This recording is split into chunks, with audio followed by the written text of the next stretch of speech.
What if I told you that most of the weight you carry on your shoulders isn't from the burdens themselves, but from the illusion that someone is watching, someone is keeping score, someone cares as much about your struggles as you do? Think about it. How many sleepless nights have you spent replaying what others might think of you? How many decisions have you delayed because you were afraid of judgment, of whispers, of eyes that were never truly paying attention in the first place? The truth is bitter and liberating all at once. No one really cares. Not in the way you imagine. People are caught in their own storms, distracted by their own scars, and consumed by their own inner wars. Yet here you are, bending yourself into shapes to please a crowd that barely notices you. This is not cruelty. It's reality. And the day you accept this truth is the day chains fall off your spirit, because when you stop living for the gaze of others, you finally start living for yourself. That is when everything begins to change. We grow up believing a subtle but powerful lie, that if we are good enough, kind enough, attractive enough, or successful enough, the world will care in a way that validates our existence. From childhood, we are taught to look for approval in the eyes of teachers, parents, friends, and later bosses, lovers, and strangers on screens. This conditioning is not malicious. It is simply the way society functions, rewarding those who conform to its standards. But beneath this illusion lies a deeper truth that most people discover painfully. No one actually cares as much as you think they do. They care for a moment, perhaps when you succeed or when you fail in a spectacular way. But then they return to the center of their own universe. They are busy tending to their own anxieties, ambitions, and insecurities. The conflict begins here, between what we were taught to expect and what reality delivers. That tension eats at the soul until you finally confront it. Expectation versus truth. Longing versus clarity. Philosophers and thinkers throughout history have grappled with this conflict. Machiavelli noted centuries ago that appearances hold more power than authenticity, that people are moved more by perception than by substance. In today's world, this is more evident than ever. Social media thrives on the illusion that others are deeply invested in our lives, when in truth, attention is shallow and fleeting. People keep up with the latest. Like is not care, a comment is not understanding, and a follower is not loyalty. Yet many of us chase these tokens as if they hold the weight of real connection. The misconception is thinking that surface-level recognition is proof of being valued. But when the noise fades, when the screens go dark, when the applause stops, you are left with yourself. And the haunting awareness that external validation was never as solid as it seemed. The conflict is not only societal but deeply psychological, built into the way we crave recognition to soothe the fear of being invisible. What complicates this struggle further is the way human beings are wired. We are social creatures, designed to seek belonging, designed to survive in groups. To be cared for meant survival to our ancestors. Isolation meant death. That instinct still lingers, and so we chase approval as though our lives depend on it. Though in truth, it is our ego, not our survival, that is at stake. This instinct collides with modern life, where people's capacity to genuinely care is stretched thin by endless distractions. Everyone is fighting private battles, drowning in responsibilities, managing their own doubts. And so when we look outward for the kind of deep, sustained care we secretly long for, we are disappointed. We misinterpret silence as rejection, when often it is simply preoccupation. We misinterpret indifference as cruelty, when often it is just limitation. This is the storm of conflict, a primal need to be cared for, crashing against the reality that no one else has the strength to carry your burdens as fully as you want them to. The weight of this realization can feel unbearable at first. People often resist it, clinging to the belief that someone, somewhere, must carry the same intensity for their struggles. They hope a partner will understand every unspoken pain, that friends will notice every shadow on their face, that society will reward their suffering with recognition. But the longer you hold on to this belief, the more disillusionment grows. You begin to see that others rarely notice what consumes you. Your sleepless nights are invisible, your quiet tears pass unnoticed, your victories are forgotten quicker than they came. This dissonance between the desire to be deeply cared for and the shallow response of the world is one of the most painful truths to accept. And yet, without facing it, you remain trapped in cycles of disappointment, forever waiting for a level of validation that reality cannot provide. Consider the endless comparisons we make with those who seem to be cared for, admired, and celebrated.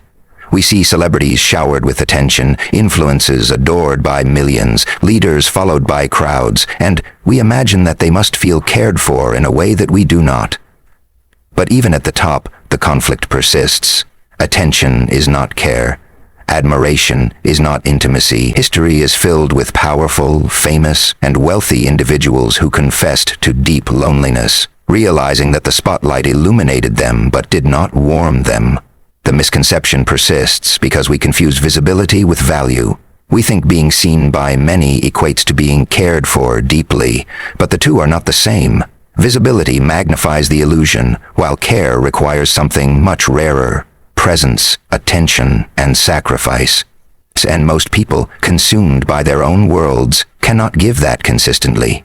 The conflict becomes clearer the higher you climb, the louder the applause, the hollower the silence afterward. Psychologically, this struggle manifests in subtle ways. You start making decisions not based on what fulfills you, but on what might earn you a nod of approval. You mold yourself into shapes that fit the expectations of others, even if it means betraying your own truth. You carry invisible chains of imagined judgment, censoring your words, shrinking your dreams, fearing rejection, and all of this effort is anchored to the hope that someone out there cares deeply enough to reward your conformity. But often, the reward never comes. People applaud for a second, then move on. You are left with the exhaustion of living someone else's script, feeling unseen despite all the sacrifices. This cycle feeds anxiety, depression, and resentment because you are fighting an unwinnable battle, trying to extract deep care from those who are unable to give it. The very act of depending on it creates suffering because it binds your sense of worth to forces outside of your control.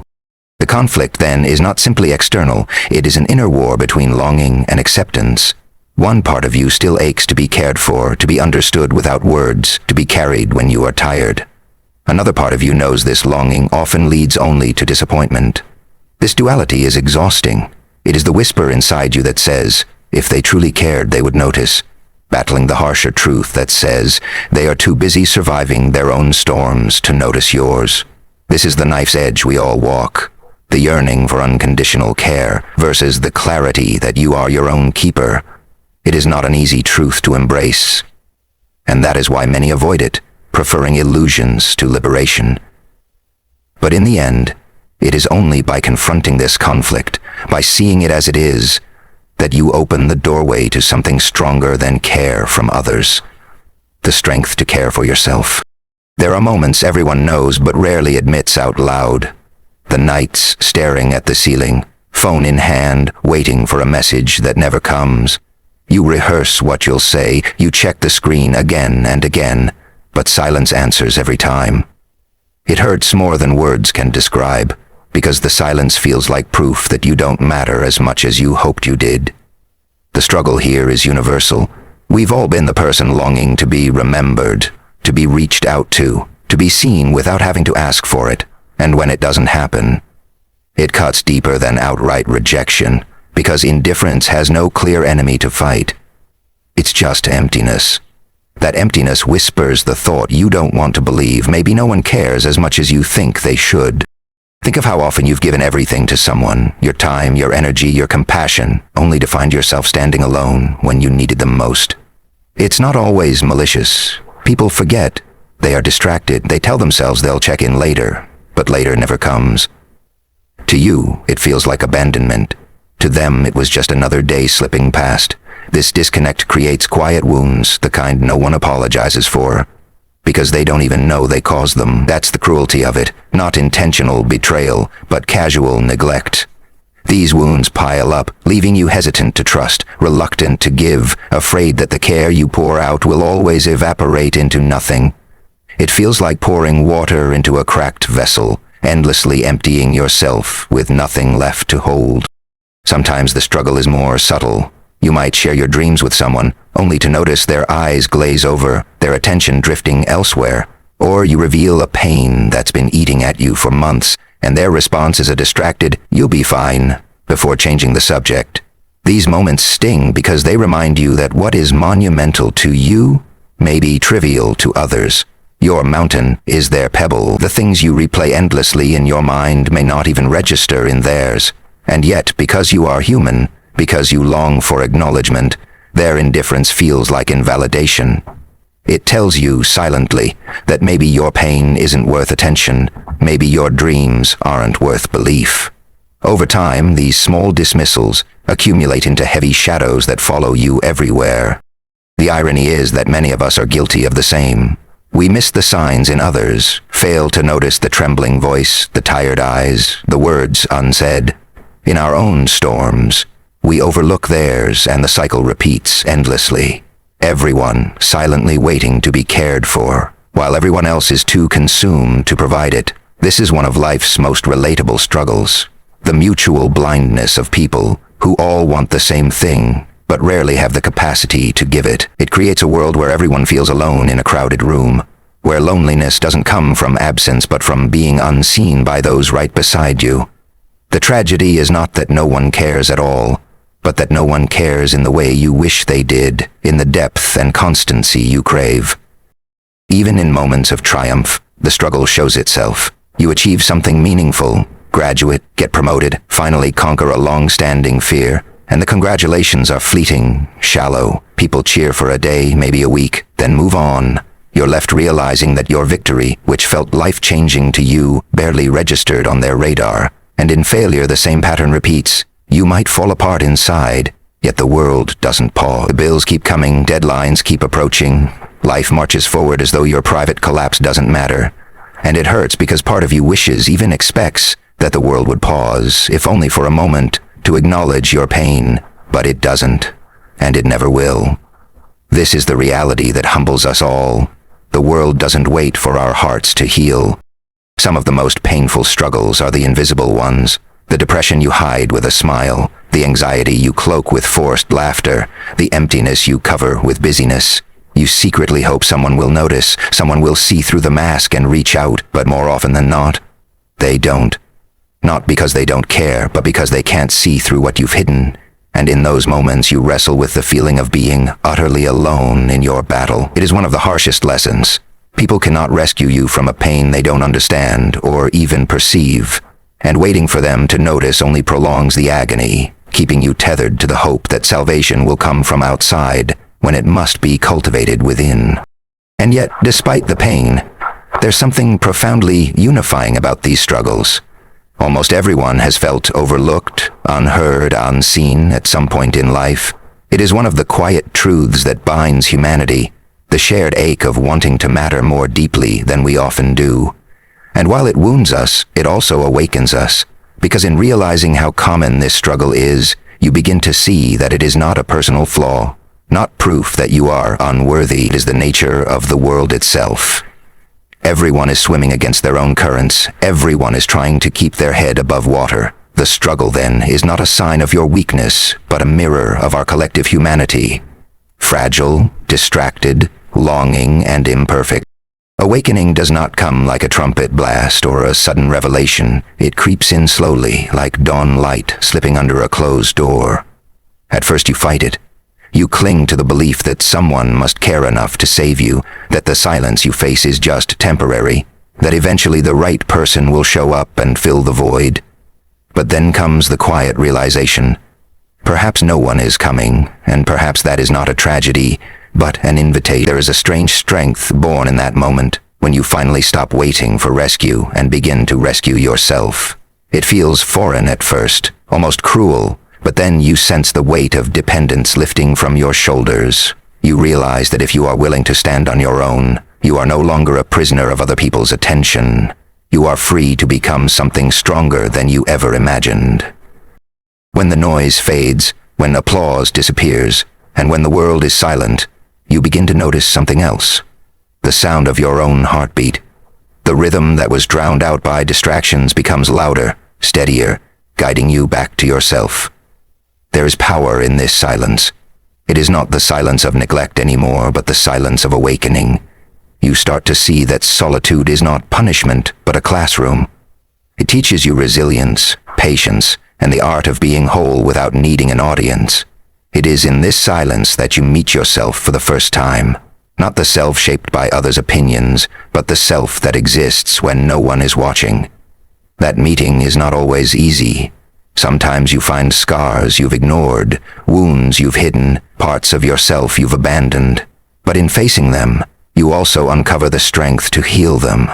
Your scars, once hidden in shame, begin to transform into symbols of survival. You no longer see them as proof of weakness, but as evidence that you have endured storms and still stand. Awakening is realizing that your scars don't need to be validated by anyone else to carry meaning. They are your private testimony, etched into your being, reminding you of the fire you walked through and the person you became because of it. In the past, you may have wished others would notice, acknowledge, or applaud your endurance. Now you see that their recognition was never necessary. The fact that you survived is enough. Like a tree with roots deepened by storms, you become stronger not because the world admired your growth, but because you grew in spite of its indifference. This shift in perception is awakening, moving from craving acknowledgement to embracing self-recognition. It is in this awakening that you discover the beauty of solitude. Alone does not mean empty. Alone can mean freedom. You begin to savor the quiet moments that once haunted you. The walk in the evening when the streets are empty becomes a meditation. The empty room, once suffocating, becomes a sanctuary. You realize that solitude is where your creativity blooms, where your spirit breathes, where your soul speaks in whispers that the noise of the world had drowned out. Instead of fearing being unseen, you begin to value it. To be unseen is to be unchained. It is in the absence of their gaze that you finally have space to unfold without performance. You stop rehearsing for the world, and instead, you live for yourself. That shift feels like stepping out of a cage you didn't know you were trapped in. The awakening is not loud or dramatic, but steady and enduring. You start caring less about what others think, and more about what feels true to your spirit. Decisions are no longer made out of fear of rejection, but out of alignment with your values. You stop apologizing for existing. You stop begging for permission to dream. You stop shrinking yourself to fit their comfort. Slowly, you step into your own skin, unapologetically. It feels like breathing for the first time after holding your breath for years. And though the world around you hasn't changed, your perception of it has. Their indifference no longer wounds you the same way, because you are no longer dependent on it. What used to feel like abandonment now feels like space. Space to grow, space to create, space to be. As the awakening deepens, you begin to see the world differently. You notice how many people are still trapped in the cycle you've stepped out of, still seeking validation, still hurting from indifference. And though you empathize, you no longer envy them. You understand the futility of trying to extract worth from the gaze of others. Your heart softens, not because you expect care from them, but because you've stopped needing it. You find compassion for others' struggles without chaining your self-worth to their attention. You become both softer and stronger, tender in understanding, yet unshakable in independence. This paradox is the gift of awakening. You become less desperate for the world to care, and more capable of caring in your own quiet, powerful way. Perhaps the greatest part of awakening is the peace it brings. The constant tension of waiting for others to notice you dissolves. The anxiety of measuring your worth by their reactions fades. The endless hunger for recognition quiets down. What remains is something simpler, purer, an acceptance of yourself as you are. You realize you are not defined by the care others give or withhold. You are defined by your ability to stand, to endure, to shine. Even when unseen, like a candle glowing in an empty room, your light exists whether or not anyone is there to witness it. And that light, steady and unbothered, becomes your anchor. It reminds you that the truest awakening is not found in being noticed, but in noticing yourself, and finally, fully, embracing who you are. When you finally accept that no one will ever care for your journey in the exact way you do, something inside you shifts forever. Life stops feeling like a stage where you endlessly perform for applause that never satisfies, and it becomes instead a path you walk with authenticity. You see clearly that the revolution you longed for was never about convincing the world to value you. It was about freeing yourself from the hunger for their validation. This realization brings a deep calm. You begin to notice how much energy you wasted trying to be seen, trying to be understood, trying to matter in ways that others could never provide. And in that calm, you find strength. You realize you were never invisible to the person who matters most. You. The quiet power of self-recognition is more liberating than any approval the world could give. It turns your scars into symbols, your solitude into sanctuary, your silence into peace. And this is the invitation, to stop waiting for care that may never arrive, and to start caring for yourself with the depth and loyalty you once craved from others. Because the real transformation is inward. The revolution is not in being noticed, but in noticing your own worth without external confirmation. That is where freedom lives. That is where resilience is born. And when you stand in that kind of strength, everything changes. Not because the world suddenly wakes up to honor you, but because you no longer need them to. The chains fall away, the weight lifts, and you walk forward, lighter, stronger, unafraid. This is not about bitterness or isolation. It is about awakening to your own power.